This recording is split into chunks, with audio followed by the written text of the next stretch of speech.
In a moment. But first, there's no sex, but it's sexy, and the storylines are so unbelievable they're often quite farcical. Yet The X-Files is one of the biggest television hits of the 90s. With its tales of aliens, government conspiracies and unconsummated smouldering sexual tension between its two stars, the cult TV series has drawn a following of millions. Sniffing a surefire money spinner, X-Files producers have now put out a movie. But when reporter Chris Barth caught up with Gillian Anderson and David Duchovny, the stars of the show, she discovered that the pair who've made a packet out of paranoia and the paranormal are finding all that alien chasing is wearing thin. Calling occupants of interplanetary craft. It's a global conspiracy with key players at the highest levels of power. It reaches into the lives of every man, woman, and child on this planet. It is a conspiracy, a Hollywood conspiracy, fueled by outrageous and unbelievable storylines. Alien abductions, killer maggots, shadows that can vaporise people in an instant.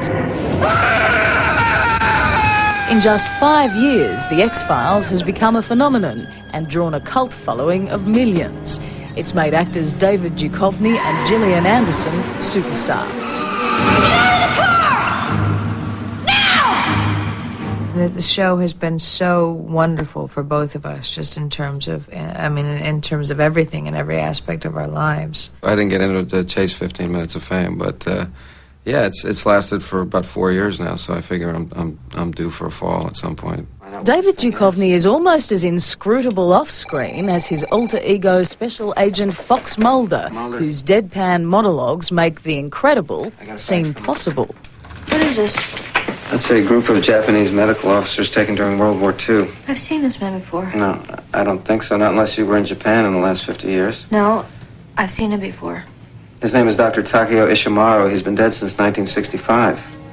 He was the With Gillian Anderson as his sceptical sidekick, Special Agent Dana Scully, the pair faces a high-level government cover-up as they investigate the X-Files, unsolved cases involving the paranormal. Mulder in here. This is not your typical 30-something TV duo. There's no smiles and definitely no sex. In fact, they haven't even made it to first base. And still, the show's ratings have grown faster than any other series on television. It's because of fans like Kathy Goodwin, whose devotion borders on religious. Calling occupants of interplanetary, quite extraordinary craft. It really was something fresh when it came along. It was detective fiction, it was science fiction, it was horror, it was thriller, it was, all these rolled up into one. And sometimes in the same episode, which is intriguing. Until The X-Files, Duchovny and Anderson were relative unknowns. He'd had parts in a few movies. She was a stage actress. Both now have a swag of awards and are millionaires paid more than $150,000 a week. And the show that propelled them to the big time is about to hit the big screen. So what's fame like? Fame? It's everything you'd expect. I mean, it's, you get wonderful advantages of being treated well, and people are normally receptive and nice to you, but then, you lose your freedom, which is a huge price to pay, but nobody wants to hear anybody famous complain about that, I can tell you, so I'm not complaining. Actually, the loss of freedom has been a wonderful, wonderful thing for me. What would be the price of fame for you? Oh, just the lack of privacy. Being photographed outside my home, being photographed near my home with my daughter. So, who are you guys, anyhow? Agents Mulder and Scully, FBI. Is it bizarre finding yourself one of the world's biggest sex symbols? Yeah, I guess it's bizarre, flattering, bizarre, all those things. It doesn't really play into your everyday life, it doesn't, you can't cash that at the bank, and you can't, it doesn't cheer you up in the morning, really, but it's flattering, thank you, but, I don't know. You are one fine-looking woman, lady. If I wasn't married, I'd go out with you like that. That doesn't compute for me. It doesn't. I mean, it's flattering, but I don't live with that person every day, you know. This is the kind of devotion Gillian Anderson inspires. If there is an X Factor, Gillian Anderson has got it. Nobody, including her, was expecting the rock star-like welcome she received when she visited Australia last year. Thousands crammed into shopping centres just to catch a glimpse of her. We still didn't get to see her. I mean, my heart was, I thought I was going to have a heart attack when I walked out there. It was incredible.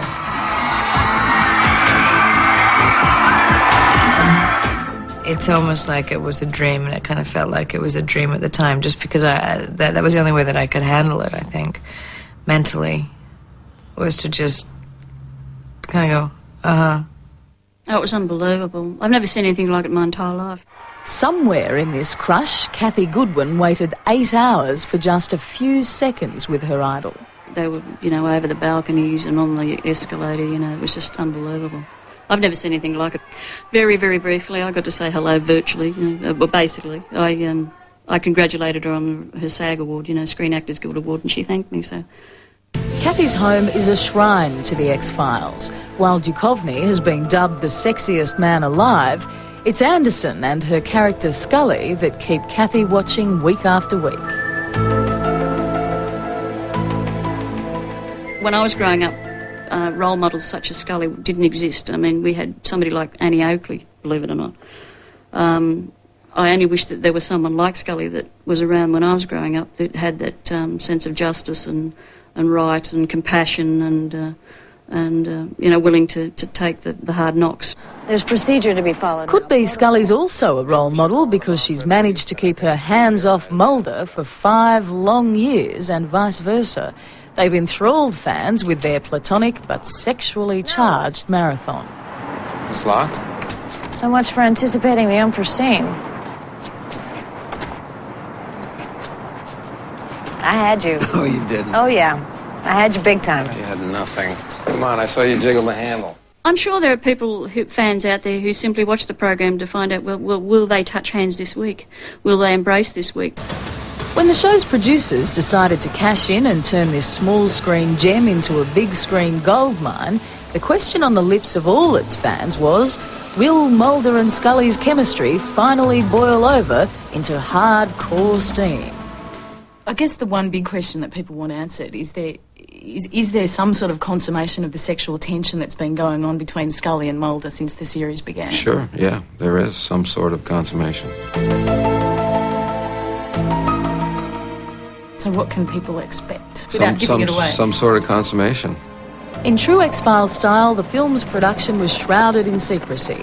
The real scripts written on uncopyable red paper and phony scripts circulated to throw fans off the trail. What's the big secret? Common sense says that if you want your movie to be good, you don't want people to know the ending. It helps us make us movie better, and it, as an audience, I would prefer to go in seeing a movie, especially one that relies on plot twists, not to know what those plot twists were before, so that I could be frightened and scared and involved. But that doesn't seem to be interesting to anybody else.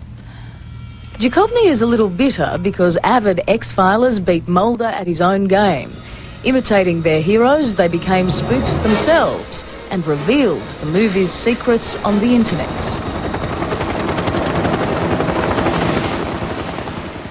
They got the script 2 days into into filming. There is no secrecy. It's not possible, which is...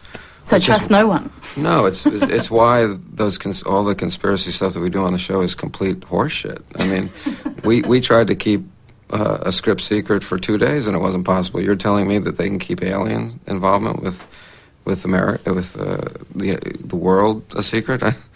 I doubt it. I'm an annoyance to my superiors, a joke to my peers. They call me Spooky. Spooky Mulder. I'm the key figure in an ongoing government charade. The plot to conceal the truth about the existence of extraterrestrials.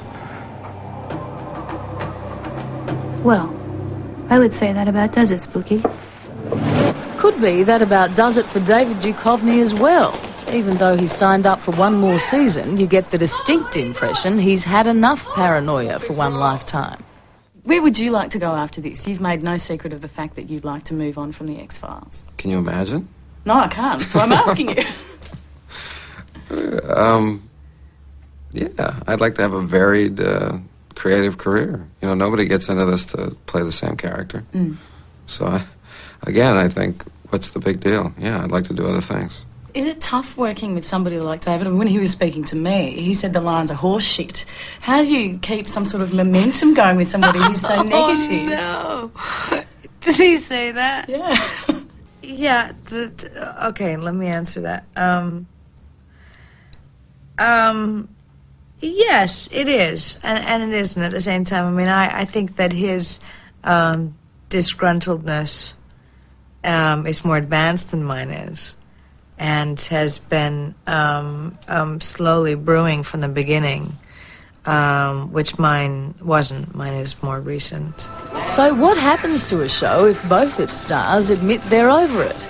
As production of the 6th series begins, could it be the end of the X-Files? There's part of me that's certainly not ready to let go of it yet, and there's a part of me that is so ready to let go of it. It's just exhausting, you know, and no amount of money can buy you time. Scully? Yeah? Run! So much for Little Green Man.